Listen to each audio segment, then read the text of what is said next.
మోంతా తుఫాన్ ధాటికే ప్రకాశం జిల్లాలో రైతాంగం కుదేలైపోయింది. అసలే పీకల్లోతు కష్టాల్లో ఉన్న రైతులకు మోంతా తుఫాన్ గుదిబండలా మారింది. భారీ వర్షాలకు పంటలు నీట మునిగాయి. పంట చేలు చెరువులను తలపిస్తున్నాయి. సజ్జ, మిర్చి, మినుము, పత్తి పంటలు పూర్తిగా దెబ్బతిన్నాయి.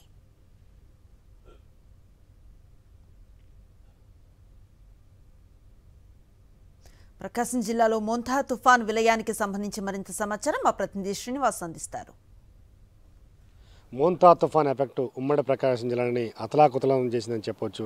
మూలికే నక్కపై తాటికాయ పడ్డట్టుగా ఇవాళ రైతు పరిస్థితి ఉంది. ఇప్పటికే తీవ్రమైన నష్టాలతో ఉన్నటువంటి రైతాంగం ఈ మోంతా తుఫాన్ ఎఫెక్ట్ మరింత దిగజారిపోయే పరిస్థితి ఉందని ఆందోళన వ్యక్తం చేసిన పరిస్థితి. దాదాపు గతంలో ఎన్నడూ లేని విధంగా ఒంగోలు రూరల్ చుట్టుపక్కల ఉన్నటువంటి మండలాల్లో అత్యధిక వర్షపాతం నమోదు కావడంతో పెద్ద ఎత్తున పంటలు నష్టపోయినట్టుగా మనకి తెలుస్తుంది. ప్రస్తుతం మనం నాగులపడపాడు మండలంలో ఉన్నటువంటి సిచ్యువేషన్ చూడొచ్చు. మిర్చి పంట ఇదంతా కూడా ఇది మొత్తం పూర్తిగా నిన్నైతే నీటి గుంటలాగా ఒక మాగానిలాగా ఉన్నటువంటి పరిస్థితి ఉంది. ఈరోజు కొంతవరకు నీళ్లు బయటికి వెళ్ళినటువంటి పరిస్థితి.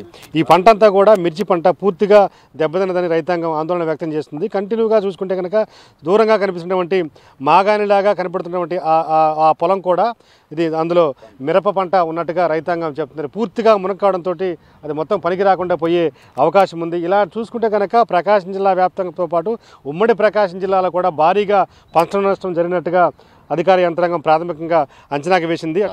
3 ఎకరాలు వేసాను. ఎకరానికి 60-70 ఏళ్ళు పెట్టుబడి అయింది. నెల రోజుల నుంచి ఒకటే వర్షం, నీళ్ళల్లో మునిగిపోయి మొక్క ఏమి అసలు ఇంకా పనికిరాదు సార్. మొత్తం ఎండగాసేలకి ఉరకేసేట్టుకుంది, మొత్తం పోయింది. ఇక అంతా గవర్నమెంట్ వారు ఏదన్నా సహకారం చేస్తేనే. మీకు పంట వేసుకునేటప్పుడు ఏమన్నా ఇన్పుట్ సబ్సిడీ అట్లా ఏమైనా ఇచ్చారా? ఏమీ లేదు సార్. ఓకే, ఎంత 3 లక్షలు పెట్టుంటారు మీరు పెట్టుబడి మొత్తం మీద? 3 ఎకరాలకా 2.5 లక్షలు అయింది. 10 ఎకరాలు వేసాను సార్. పచ్చిమిర్చి 4 ఎకరాలు వేసాను. తేజ 6 ఎకరాలు వేసాను. పచ్చిమిర్చి అలా కోసే పరిస్థితుల్లో లేదు, అన్ని నీళ్ళకు పోయి ఉన్నాయి.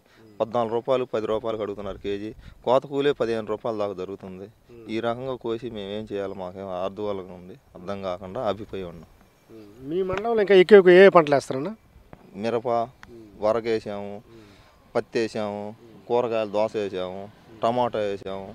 వరగ 15 ఎకరాలు, 30 ఎకరాలు, 50 ఎకరాల దాకా వరగేసి ఉంది. వరగంతా నీళ్ళ మునిగి ఉంది. అట్ట పరిస్థితులు తారుమారుగా ఉన్నాయి. మిరప ఒక 7 ఎకరాలు వేసా, అది మొత్తం నీళ్ళలోనే ఉంది.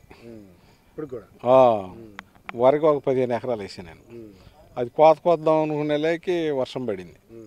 అది మొత్తం 10 రోజుల నుంచి వల్లగాక శుభ్రంగా నేలబడిపోయింది. అది వరకు దున్నేయాల్సిందే. కోతకు వచ్చింది మొత్తం పోయింది.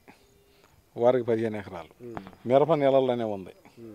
ఇంక పొగాకు వెయ్యాల, అది ఇంకా స్టార్ట్ చేయలేదు. ఇంకా పొలం ఇవన్నీ దెబ్బతిన్నాయి. అప్పులు కూడా ఇచ్చే పరిస్థితి లేదని చెప్పి రైతాంగం ఆవేదన వ్యక్తం చేస్తుంటే పరిస్థితి. వీడియో జర్నలిస్ట్ కరీంతో శ్రీనివాస్, సాక్షి టీవీ, నాగులపలపాడు, ప్రకాశం జిల్లా.